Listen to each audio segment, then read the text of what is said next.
There are rooms you enter where something shifts, not in the air but in people. Their voices get a little tighter, their eyes wander, their laughter falters for just a moment too long. And you wonder, not for the first time, what it is about you that unsettles the space. It is not your words, it is not your posture, it is not even your silence. It is your gaze, because your gaze does not beg to be seen, it sees. Not the way others expect to be seen, not through compliments or performance, but through layers, through posture, through timing, through the quiet tremble behind someone's practiced smile. You see without trying to. And that kind of seeing has always frightened people, not because it is cruel, but because it makes pretending harder. The intelligent man lives in this space, this quiet resistance. He does not announce himself. He does not challenge the room, but his presence erodes pretense. He does not perform the role of the man who flatters to be accepted, or the man who echoes to be approved. He simply exists without apology. And in a world built on manipulation, that is enough to be called dangerous. Kierkegaard called it the most common form of despair, not being who you are. And the world, so skilled at teaching men how to be desirable, successful, useful, has not taught them how to be real. But when a man stops playing the game, when he puts down the mask and refuses the script, something primal stirs in the crowd. Because this man cannot be moved by flattery. He does not adjust his truth to maintain comfort. He does not need to be chosen to feel whole. And the system, which runs on seduction and performance, trembles. Nietzsche wrote, "The higher we soar, the smaller we appear to those who cannot fly." But perhaps what truly unsettles others is not that you fly, it's that you refuse to fly in formation. You are not the rebel who shouts. You are the man who stands still while others dance for attention. You are the man who listens while others scramble to be heard. You are the one whose silence cannot be read as weakness, because it does not come from fear, it comes from clarity. You are not looking to be praised. You are not seeking the warmth of consensus. You are seeking something else entirely, truth. And truth has never been fashionable. It has never belonged at parties. It has never made people comfortable. But it is the only place the soul can breathe. This video is not about being better than anyone. It is not a sermon about men or women. It is a gentle turning inward, toward the part of you that has grown tired of playing nice in order to be loved. It is a hand placed softly on the shoulder of the self you exiled when you learned to perform. It is not here to give you answers. It is here to remind you that your questions were never wrong, and that the way people have reacted to your presence was never your burden to carry. This is not a call to arms. It is a call to stop apologizing for your depth, to stop explaining your stillness, to stop diluting your presence just to be digestible. If you've ever felt too much for this world, too precise, too clear, too unmoved by what moves others, then perhaps you were never meant to fit in. Perhaps you were meant to remember. And if you're ready to remember, stay with me. There is a quiet ache that lives in the chest of many men, though few can name it. It begins in childhood, often unnoticed. A smile held too long, a question left unanswered, a feeling that to be accepted you must become something slightly other than who you are. So you adjust. You become agreeable, clever, supportive, strong, but only in the ways that earn nods and affection. And without knowing it, you begin to rehearse a script that was never truly yours. This script promises love or something close enough to pass. It tells you that if you're kind, intelligent, emotionally available yet not too vulnerable, responsible but still exciting, you will be rewarded. Someone will see you, someone will stay, and for a while you believe it. You play your role with hope in your bones and just enough applause to keep the illusion alive. But one day, often without warning, the applause fades. You say something true and the room goes silent. You stop chasing and no one comes closer. You see something false and you don't pretend it's beautiful, and suddenly, you're not welcome. That is the beginning of the unraveling. The moment when you realize the script doesn't guarantee what it promised. Not only does it not protect you, it may have been the very thing keeping you from being seen at all. That's when the questions begin to rise from the deep. Who am I when I stop performing? What remains when the need to be chosen dissolves? For the intelligent man, these questions are not philosophical exercises. They are spiritual thresholds. And to cross them is to lose everything you built your identity upon. The smiles, the roles, the narrative of usefulness. This is the death of the script. It does not come with fire or fury. It arrives like winter, quiet, gradual, cold. People don't leave you in rage. They slip away with confused eyes and vague explanations. You've changed, they say, and perhaps you have. Or perhaps, for the first time, you have stopped changing yourself to be palatable. In the silence that follows, a different kind of self begins to surface. One not crafted but uncovered. It doesn't speak much at first. It watches, it breathes, it remembers. This self does not need validation. It does not require company to feel whole. It doesn't chase because it knows the worth of stillness. And it does not beg to be chosen because it no longer defines its value by who can bear its presence. Kierkegaard called this the sickness unto death, the despair of being estranged from oneself. But what if despair is not a curse, but a doorway? What if the intelligent man must first descend into this death to be reborn, not into a louder self, but into a truer one? In that sacred hollow, love reveals its true face.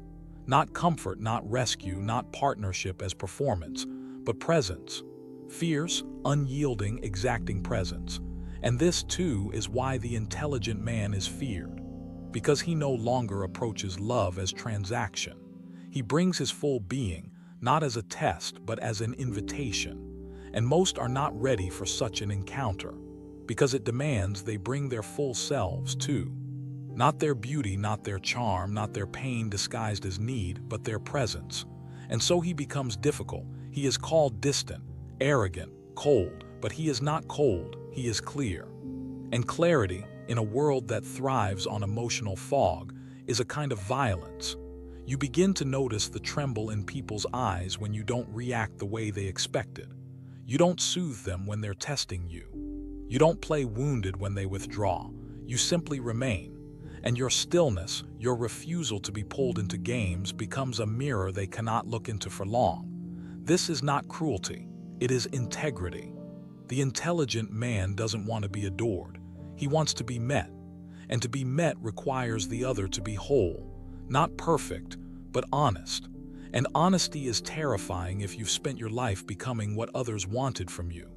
That is why this kind of man walks alone, not because he cannot find love, but because he refuses to pretend in order to keep it. He would rather be alone in truth than together in illusion. And in this choice, he becomes something the world cannot market. He cannot be packaged, played, or persuaded. His love cannot be bought, and his silence cannot be manipulated. That is why they fear him. And perhaps why, in the quiet of your own heart, you have feared becoming him. But what if this fear, too, is sacred? What if your loneliness is not exile but initiation? What if the script was never meant to last, and the self you've been looking for has been waiting beneath its ashes all along? What if the beginning of your true life is not another role, but the end of all roles? Stay with that question. Let it echo, let it haunt, let it hollow out the old structures that no longer hold you, and if what's left feels empty, let it. Because only in the space where the script dies can the self be born. And when it is born, it does not come seeking applause. It does not ask to be understood. It simply stands, breathes, waits, not to be chosen, but to be recognized. There is a kind of love that does not arrive with music, nor with vows wrapped in flowers. It does not chase you with promises. It does not sweep you off your feet. No, this love steps in quietly, like a man who no longer needs to be admired. It does not ask, "What can I do to be loved?" It asks, "What remains when I stop trying?" For the intelligent man, love is not a peak to conquer or a prize to win. It is not the resolution of a romantic narrative, nor the balm for wounds left by childhood absence. It is a sacred place, a clearing in the forest of performance, where two people arrive not to complete each other, but to stand beside what they have become in the fires of their own solitude. That is why his love feels different, not colder, just deeper. It demands more than chemistry or compatibility. It asks for consciousness. And that demand, more than anything, is what causes others to flee. Because most have been trained to love with their wounds, to desire what is familiar in dysfunction, to call chaos passion and dependency intimacy. They seek a partner who plays the script well, who soothes their patterns without ever disrupting them. But the intelligent man does not soothe dysfunction. He names it, gently, relentlessly, not to shame but to set free. And this is the terror, that he will see what others pretend not to, that he will not join the dance of distortion, no matter how artful it is. He does not love to rescue nor to be rescued. He does not seek a muse. He does not become one. His love is not a pedestal, it is a mirror. And mirrors are rarely loved for what they reflect. What he brings is not excitement, it is exposure. Not fantasy, but fidelity to what is real, what is raw, what is unresolved. And so, his love is often met with unease. It feels like standing in sunlight after years in a softly lit room, beautiful but unbearable, not because it wounds, but because it makes the masks irrelevant. He does not entertain emotional theatrics. He does not rehearse arguments for validation. He watches, he waits, and when he speaks, it is not to win, but to reveal. And this revelation, even when kind, is not always welcome, because it shifts the ground beneath the roles others depend on. So they call him distant, aloof, unfeeling. But what they cannot see is that he has simply chosen stillness over simulation. That his silence is not absence, it is a refusal to lie. And that refusal is a revolution, because it says, I will not pretend to need what I do not. I will not distort myself to keep your comfort intact. I will not beg you to stay when the only part of me you truly want is the part that conforms. In his quiet, something ancient lives, a truth older than desire, a longing not to be desired but to be known. And if he cannot be known, he would rather remain unknown than perform. He walks this edge alone, not out of bitterness, but out of devotion to something most have never touched. Not the idea of love, but the presence of it. And that presence does not entertain illusions. It stands in truth. It breathes in silence. It calls out without shouting. If you wish to meet me, come without your script. Most won't. But for those who do, something begins that no story has words for. Not a romance, a remembrance. There is a silence that unnerves, not because it is empty, but because it is full of what cannot be said. The intelligent man carries that silence like a blade, not to wound, but to reveal. He does not speak often, but when he does, his words do not flatter, they reflect. This is what makes him unbearable to some. He does not seek to be seen, he sees. And that seeing, steady and unflinching, acts like a mirror. A mirror that does not warp, does not soothe, does not perform. It simply stands, and what it shows is not always welcome, because most of us walk the world in masks. The kind passed down through culture, through trauma, through childhood dynamics we never truly outgrew. These masks are soft, convincing, praised. They protect us not from pain, but from truth. They allow us to function while hiding the parts of ourselves we fear would never be loved if exposed. But the intelligent man, he sees past them. He does not accept your persona. He listens beyond your charm. He notices the crack in your voice when you say you're fine. He recognizes the choreography of performance because he has performed too and left the stage. And so, when he looks at you, it feels like a violation. Not because he invades, but because you've spent your whole life building walls and he doesn't need to break them to know what's inside. Carl Jung spoke of the shadow as the repressed, unaccepted self, the part we exile for the sake of social belonging. But that exiled self doesn't disappear. It haunts. It leaks. It finds its way into relationships, into projections, into outbursts we can't explain. The intelligent man does not run from his shadow. He turns toward it. He walks with it. He makes it a companion. That is what makes him dangerous. He is not tame, he is whole, and wholeness is terrifying to those who have made fragmentation their identity. He no longer apologizes for the parts of himself that don't fit the script. The melancholy, the sharpness, the withdrawal from noise, the craving for solitude, the refusal to entertain chaos. He does not explain his stillness or justify his lack of reaction. He has come to trust the integrity of his own silence. And that trust, that inward sovereignty, creates a field of gravity. People feel it. They shift around it. Some are drawn in, others recoil. Not because he demands anything, but because his presence makes avoidance impossible. When he enters a room, the masks begin to itch.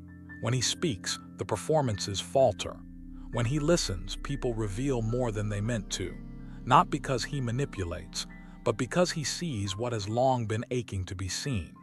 But here is the paradox. He does not need to fix what he sees. He does not chase healing for others. He simply holds a mirror. And that mirror says, "This is what is, nothing more, nothing less." And most cannot bear it. Because to look into that kind of mirror is to realize how long you've been rehearsing. So they label him cold, harsh, distant, arrogant. The words don't describe him, they protect them, protect the stories, the roles, the illusions. But he has stopped playing for safety.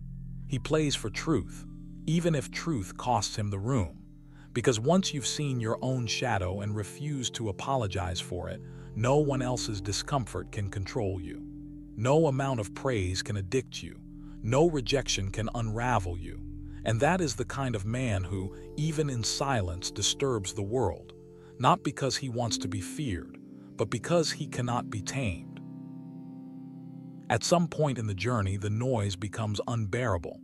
The affirmations, the explanations, the carefully worded messages that seek to reassure others that you're still safe, still acceptable, still playing the part. But the intelligent man reaches a point where he no longer wishes to be read in familiar terms. He does not wish to be explained. He wishes to be. And that being, once reached, is no longer a performance. It is a stillness, not passive, not empty, but resolute. This stillness is not what the world teaches men to strive for. It is not the stoicism of suppression. It is the clarity of self-possession. In that stillness, the old patterns begin to dissolve. He no longer mistakes consistency for love. He no longer clings to connection that is built on need. He understands now, presence is not about always being near. It is about being rooted when you are. It is about not hiding, not shrinking, not vanishing behind charm or compliance. This is why his love, if you can call it that, feels like fire and not water. It does not soothe for the sake of comfort. It exposes. It does not chase reassurance. It asks for realness. And in doing so, it reveals what most relationships are built to avoid. He no longer shows up in the ways people expect.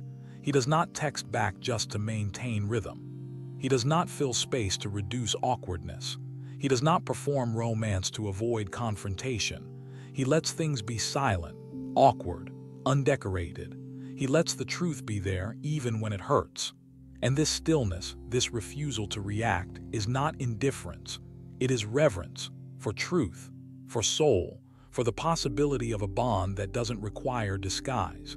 In that stillness, he waits, not for someone to adore him, but for someone willing to meet him without masks. Not to play roles, but to share presence. And most cannot, not because they are incapable of love, but because they are still addicted to the choreography of it. They are fluent in gestures, but not in silence. To sit with him in silence is not to be ignored. It is to be invited into the real, to be asked, with no words, can you remain here without reaching for the script? Few can, because to love in this way is not romantic. It is spiritual. It is a stripping away of roles, of performance, of every story you've told yourself about what love is supposed to feel like. It is not a validation. It is an invitation to awaken or walk away. And so the intelligent man becomes an initiation. His presence is a threshold. Step through it and you leave behind everything performative. You abandon the need to be adored. You come naked into the fire of truth. not to be destroyed but to be refined. Most are not ready, and he no longer waits for them to be. He is no longer interested in love as transaction. He is only interested in truth. And if love cannot grow there, then he would rather tend his solitude than build castles out of illusion. This is his rebellion, not anger, not noise, stillness. And that stillness speaks louder than any argument, more clearly than any vow. It says, I will not chase, I will not perform, I will not soften my clarity to soothe your fear. If you cannot meet me here, that is all right. But I will not leave myself again to be met elsewhere. The last rebellion is not a fight. It is the refusal to betray your own presence. And in a world built on reaction, the man who simply remains becomes a force no one can command. There is a moment, quiet and unannounced, when the applause fades for good, not because you failed, but because you've stopped performing. And in that silence, something ancient returns. It does not speak in slogans or answers. It does not promise love, nor fame, nor ease. It simply asks, can you stay here now that you are no longer needed? This is the point few ever reach, not because it is distant, but because it is near, too near. It does not require strength as the world defines it, only the kind of courage that does not wear armor. The courage to stop explaining, to stop correcting, to stop trying to be understood by those committed to misunderstanding. In this silence, you begin to see the architecture of your old life for what it was, not evil, not false, just incomplete. A scaffolding built to hold you until you were ready to stand alone. And now that you are standing, it no longer fits. The rooms you once called home feel too small, the mirrors too kind, the rhythms too loud. You have not outgrown them. You have simply remembered who you were before you needed them. That is freedom, not the kind that dances in the light, but the kind that walks quietly into the night, unafraid to be alone. A freedom not from others, but from the hunger to be seen. A freedom that asks nothing, demands nothing. It simply is. And yet it costs everything. Not because it is cruel, but because it is honest. You will lose the world as you knew it. You will walk into rooms and feel the distance between your silence and their noise. You will hear the ache in their laughter. You will see the masks more clearly than ever. And you will feel in moments unbearably alone. But it will not destroy you. Because now, finally, you belong to yourself. And that belonging is a sanctuary no crowd can offer. It does not come with recognition, but with rest. The kind of rest that does not require sleep. The kind that comes when the war between who you are and who you've been pretending to be is over. And when truth walks alone, it does not do so in sorrow. It walks as witness. It walks as reminder. It walks as the quiet echo of a man who no longer seeks the firelight of others because he has become the fire. You will be misunderstood. That is part of it. You will be feared. That too is part of it. You will be called names, dismissed, adored for the wrong reasons, forgotten in the right places. But none of it will touch you. Because what you have found in the stillness is not armor, it is soul. And soul does not need defense. It only needs devotion. So walk, not faster, not louder, just walk. And if one day you pass another who does not flinch at your silence, who does not blink at your clarity, who does not reach for your hand to be saved but stands beside you in quiet recognition, you will know. They too have walked the night, and no one else can touch the fire between you, because what lives there is not performance, not compatibility, not romance, but truth. And truth, when it walks alone, leaves a light the world cannot extinguish.